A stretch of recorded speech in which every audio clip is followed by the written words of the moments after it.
За эмээгүү хоёр далайн эрэг дээр хонон өнөөдөр ингээд далайн эрэг дээр байж байна.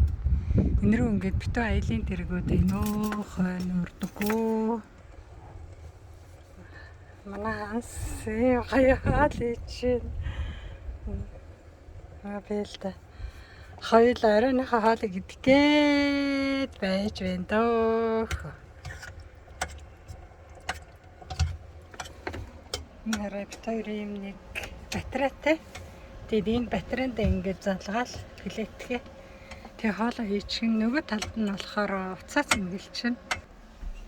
Хараа энэ талд нь ингээд уцаа цэнгэлчин. Нөгөө талд нь залгаад хоолоо хийчин тийм сайхан. За ингээд манай ханс хоолоо хийж байна. Далайн эрэг дээр. Эмээ цонхоороо хараул. Хоолоо хүлээгээс сууж байна. Аялалд явхад бол товтон манай ханс хоолоо хийчин хөөрхөн.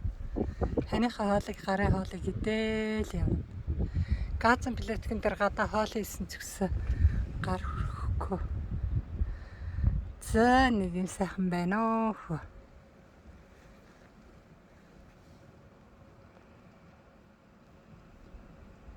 За тэр хоёртой та бүхний минь сансан хүн сэтгэлчлэн бүтээх болтугай.